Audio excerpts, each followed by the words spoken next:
Wow. Episode 2 of season 2 of Undercover Billionaire was pretty amazing. And having seen the first season and comparing it to the second season, what I've noticed about all of these stories from Elaine Coulotti to Monique Mosley to Grant Cardone compared to Glenn Stearns in the first season is this idea that things are ramped up so quickly. I felt like when I watched the first season, I was watching Glenn Stearns, and he was struggling. We got to follow his journey along through the first like week or 2 weeks, and he was still struggling to figure things out. But it seems like, and maybe this might just be because they're cramming three stories into a single episode as opposed to one story into an entire season. But what was so fascinating is to see how quickly the three in season two start to ramp up. One of them is living. I mean, they all found. I don't want to spoil it, but they all found living pretty quickly. And right now, I'm only in episode 2, and they've already started to plan their businesses, to figure things out. And it seems like it's gonna go uphill from here, but who knows where it's going to go specifically. It just seems like things are going to go uphill. It sounds like they've got their ideas already on lock. I mean, they had to throw a couple wrenches in, like saying, oh, well, COVID's affecting us, and they ended this episode with the COVID. But I'm pretty sure that you could tell that the season started like just before the peak of COVID, or just before all the mandates for the lockdowns hit, which is such interesting timing for a show. I don't know how they ended up getting around it, because obviously they finished the entire season. There's 8 episodes, I think, for the season, but it's so interesting just to think of how quickly they ramped up, or how it seems like these three were able to get into the groove of this challenge of making $1 million, turning from a truck and $100 into $1 million business in just 90 days. So it's interesting to see this challenge happening from these three other perspectives and to see how quickly they ramp up. Now, I can't remember specifically if it ramped up so quickly because they're telling these stories faster, or whether in season 1 they had Glenn Stearns going through the motions, showing him going through all the motions of that, trying to get settled in those first couple weeks, and whether they just took longer to get in with the story. But it already sounds like less than 2 weeks in, the people in the second season, Elaine, Monique, and Grant have already gotten their business ideas, or already have like their business partnerships, and they already basically have a great idea of how they're going to grow, how they're going to start making their business multiply. Basically, I mean, in order to make $1 million business in 90 days, it's not additive. You don't add $1,000 a day over 90 days and hope to make $1 million. That's only $90,000, right? So they're hoping to multiply their money, unless they're able to multiply with $30,000. Yeah, $33,000 over 90 days. But with that said, in order to accomplish such an achievement, it's not additive. Again, like, you're not looking to make $10,000-$20,000 a day. You're looking to make a business that multiplies, that these build relationships that multiply, that open up a business really quick, that's gonna either add that money real quick, or that's gonna start to multiply.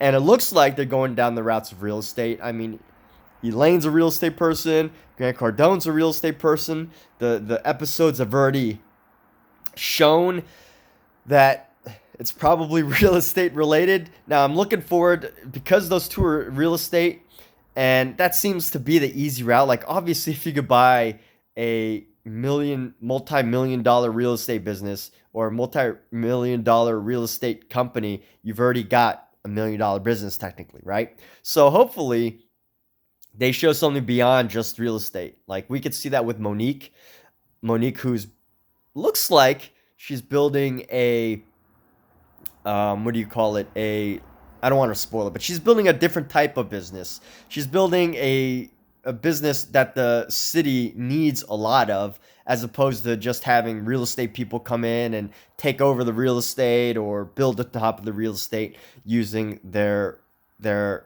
ex- exceptional charisma. And it's so interesting to see how the different people go about it, because Monique comes from this background of starting her own agency and seeing their personalities, where the personality for Elaine and Grant are these incredible, like go after them type A's, like rip their heads off. Maybe not so much Elaine, but like, I don't want to call it ruthless, but um more do what you got to do to get the job done.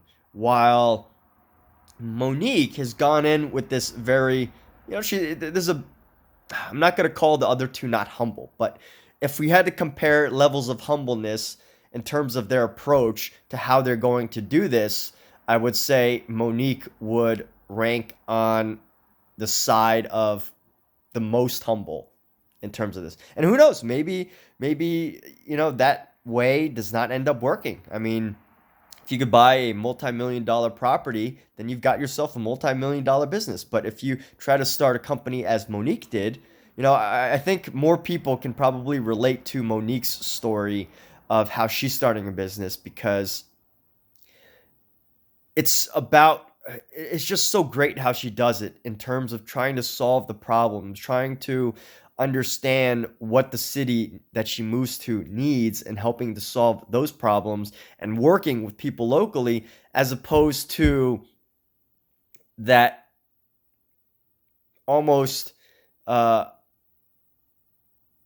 stereotypical hard bargaining business person approach. And I don't want to call them like Grant or Elaine like hard bargaining or whatever, in that negative way. But Monique's approach, it's so great to be able to see the contrast in Monique, how Monique's doing it compared to even Grant and Elaine. I would say that, both of them almost have like a similar way of going about in a show. But like, you got to watch it. It's just so interesting to see these billionaires' personalities, how they approach going from $100 in a truck to doing something much better. I mean, there's so much to be learned regardless of how you feel about the way that they're approaching. There's so much to learn, even if some of it is probably scripted. I mean, you think at this time, even in the early times of COVID, there were mask mandates. There were people who were already talking about masks, and apparently in this show nobody wears masks. But by that time, it was already a thing. So who knows whether they were told to take their masks off for production, or like whether they know they're going to be on a show so they're more willing to help. I mean, all of that aside, the ideas that you can take away from the show are absolutely phenomenal, right? Like, there's definitely some element of scripting. There's definitely, or maybe not scripting, but there's some element of being on a reality TV show that makes people more likely to act in a certain way. Or there's a possibility that someone in the town recognized them and gave a call to one of the people. But regardless of what we might speculate about who knows who, and whether these people know these people, whether the character or the people within the show who live in the towns know these billionaires, whether that's true or not, there has been so much value that I've personally gained just from watching the episodes and just considering like how they're going about it. And most of us, fortunately, aren't living out of a truck with $100 to our name. As you could tell, I happen to be fortunate and, am able to live in an apartment right now. And I'm not in that place where I have to be desperate to find a trailer to live in or be out of a motel. So, I think it helps a lot of us consider that where we are now is probably better than $100 in a truck. And ultimately, it comes from the relationships that we could build, the experiences that we have, and how we can leverage those experiences. Now, you could tell, like, you know, you see, I don't want to spoil it, but you can watch Elaine do her work of negotiating a deal. And, there's something to be said about knowledge and experience in a business. Because if she didn't have knowledge and experience in a business, she wouldn't have the confidence to pitch or negotiate the deals that she was. I mean, she simply wouldn't unless she was just an incredibly good faker. But, she's obviously an expert in real estate. She's been doing it for many years. So she's able to negotiate the way that she does because she knows exactly what she's doing. And when you have that type of knowledge in business, there's just some level of confidence. And I think that even beyond just knowing how they go from 100 to making a living in the first 30 days, or just surviving in the first 30 days, after we look beyond that, we're able to at least consider the thought process involved. And although they show the drama, the show likes to show the drama and all the craziness, and I'm sure there's going to be a ton of arguments, as we could see in some of the trailers and stuff. Beyond that, I mean, when we really break down what these people are doing, at the deepest level, I think that in terms of reality show, this is probably almost as real as it can get. Whereas beyond like Survivor Man, even Survivor Man's probably as real as it can possibly get in terms of real reality of someone, going out on their own and figuring it out, right? And then, this is somewhere in between that, and there's not too many shows like it, but maybe Undercover Boss, right? Because Undercover Boss is probably pretty scripted, but at least this one is somewhere in between where they are truly figuring it out. They're sharing their methods. They're sharing their ideas. I mean, this is a great learning show too. I mean, if you want the quickest path to becoming something that you want to be, and I'm not saying everyone should be a billionaire or that everyone that watches this show has to want to be a billionaire or whatever. But hey, whatever your dreams are, I'm not here to shatter them. I'm not here to say go for it or not. But it is interesting at least to see how these people are doing it so that you can at least apply some of the lessons that they're sharing. These are great lessons that they're sharing, great ideas, great negotiation tips that you can learn, which I noticed in season one. Great ways of something as simple as like selling a car. It's some amazing stuff. And you're learning from people. The fact that they're billionaires just adds that level of credibility and experience. And it takes quite an amount of time to get that level of charisma, I imagine, and get that level of expertise and knowledge and that confidence.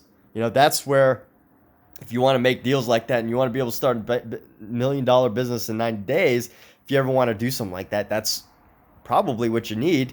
But at the end of the day, there's some amazing things that I think from the show to learn, unlike other reality TV shows where, it's probably primarily for entertainment's sake, or of seeing how these people, are going to interact with each other, what sort of chaos is going to come out of the reality TV show. But with this, there seems to be a lot of learning opportunities involved.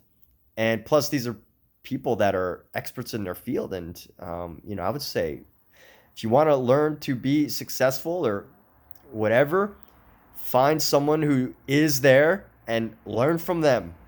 And with that, check out episode 2, season 2, or if you haven't already, check out episode 1 of season 2 of Undercover Billionaire. Leave a comment, and thank you so much. Have a wonderful day.